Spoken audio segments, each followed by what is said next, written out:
안녕하세요. 120 비저너리 챌린저 이윤희 안수집사입니다. 제가 선택한 부분은 챕터 9, 살든지 죽든지 사명자의 길을 가라입니다. 이 파트를 선정한 이유는 지난주에 피택되신 네 분의 장로님들을 보면서 그 마음이 지금 어떠실까, 그리고 투표 전날 그 무게로 밤새 한숨 못 주무셨다는 한 안수집사님 얘기에 그분들의 선택이 그래 살든지 죽든지 사명의 길을 가자라는 결심으로 그 자리를 마다하지 않으셨겠다는 생각이 들어서 이 챕터를 다시 한번 펼쳐보게 되었습니다. 그런데 오늘 피택되신 분들이 자리에 안 계신 것 같은데요. 그분들 들으라고 더 적었는데, 책에서 박한수 목사님은 사명자는 앞일을 몰라도 순종하며, 그리고 위기의 순간을 회피하지 말고 돌파하고, 그리고 사명에 목숨을 걸라고 우리에게 말하고 있습니다. 또한 사람을 통해서 일하시는 하나님의 그 때는 부르심을 받은 사람이 자신의 사명을 발견하고, 그리고 우리 피택 장로님들처럼 순종할 때 그때 이루어진다고 말합니다. 하지만 제목은 그렇다고 하더라도 누가 사명의 길을 죽고자 가시는 분이 얼마나 계시겠습니까? 제가 작년부터 제2의 인생이다, 또는 어떤 사람은 제2의 사춘기라고도 하고 말하는 그런 시기를 겪고 있습니다. 어떤 사람은 몸을 다시 고쳐 쓰라고 하더라고요. 그래서 시간 날 때마다 몸이 좀 아파서 구룡산에 오르고 있는데요. 1년 동안 산에 오르면서 몸도 많이 회복되고, 그리고 시시각각 변하는 그 계절의 흐름이 산에는 진짜 잘 보이더라고요. 그러면서 하나님이 만드신 창조의 아름다움도 새삼 찬양하며 걸었습니다. 그런데 유독 정상을 오를 때 너무나 당연한 한 생각이 늘 마음 깊이 묵상되었습니다. 바로 오르막길이 있으면 내리막길도 있다라는 너무나 당연한 사실이죠.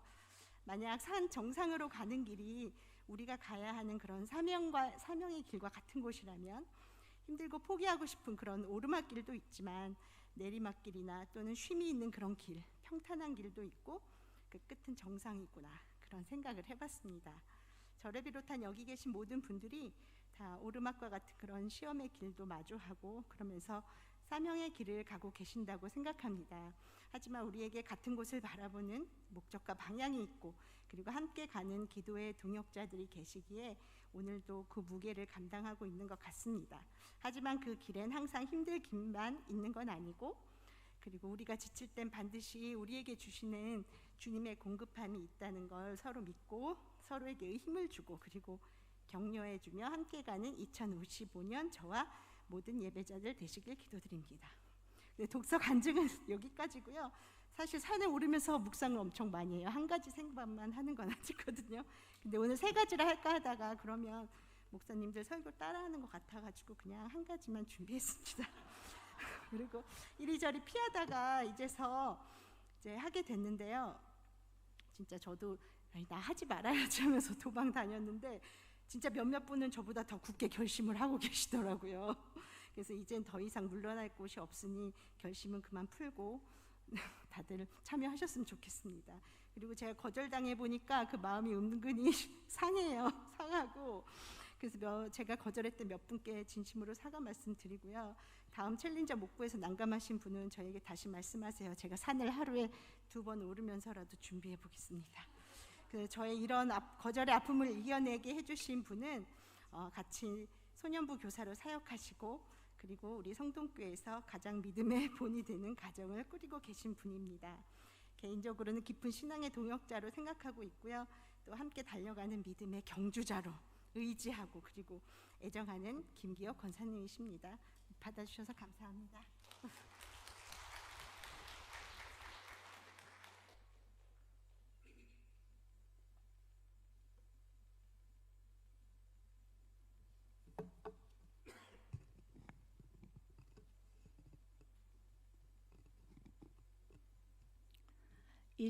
120 비저너리 챌린지 발표자 정영진 권사입니다.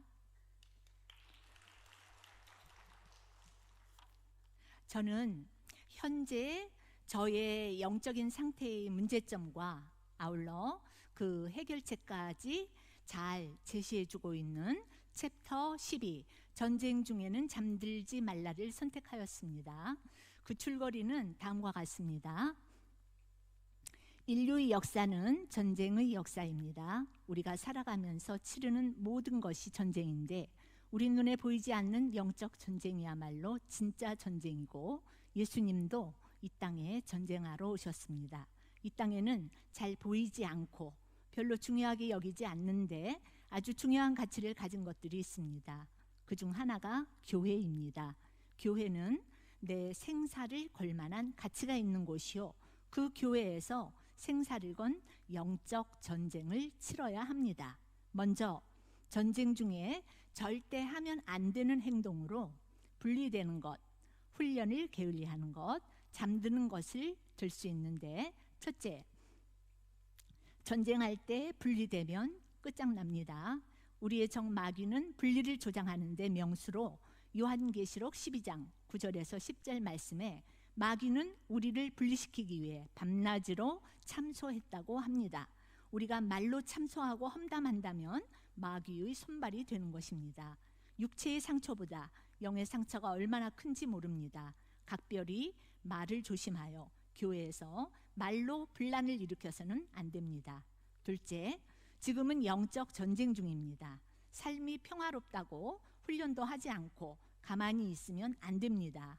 문제가 해결되려면 하나님이 개입하셔야 하는데, 그러려면 기도해야 합니다. 이것이 훈련이고 무장입니다. 셋째, 잠드는 것입니다. 여기에 잠들지 말라는 것은 영적으로 깨어서 적과 아군을 분별하라는 뜻입니다. 내가 하는 사소한 행동 하나가 가져올 수 있는 파장이 무엇인지 생각하고 우리끼리 싸우는 어리석은 공동체가 되어서는 안 됩니다. 다음, 전쟁 중에 힘써야 할 것으로 무기를 손에서 내려놓지 않는 것과 전쟁 중에 더욱 사랑하라 했는데, 첫째, 공격 무기로는 성령의 검, 곧 말씀과 하나님의 보급선인 기도를 들 수 있습니다. 예수님은 말씀 그 자체이신데 그럼에도 불구하고 예수님은 말씀으로 마귀를 물리치셨습니다. 또 우리가 기도하면 귀로 듣던 복음이 실제가 되고 기도하는 사람은 망해도 일어서고 어리석어도 정복하게 됩니다. 전쟁 중에 기도의 무기를 내려놓아서는 안 됩니다. 둘째, 외톨이로 혼자서 신앙생활을 하는 사람이 이단에 빠지기가 쉽습니다. 그러므로 우리가 서로 연합하고 사랑해야 합니다. 어쩌면 이 사랑이 영적 전쟁의 마지막 단계인지도 모릅니다. 라고 이 챕터는 마무리되었습니다. 저는 이 내용을 통해서 제 자신을 돌아보았습니다. 자아가 강하고 훈련에 게으르며 사랑이 부족한 제 자신이 한없이 초라하고 부끄럽게 느껴졌습니다. 특히 말은 칼보다 힘이 있어서 말로 입히는 영의 상처가 매우 크다고 했는데, 혹시라도 나의 잘못된 말 한마디로 인하여 마음 아파하는 성도는 없을까 걱정이 되었습니다. 2025년 어하다 보니까 5개월이 지났습니다.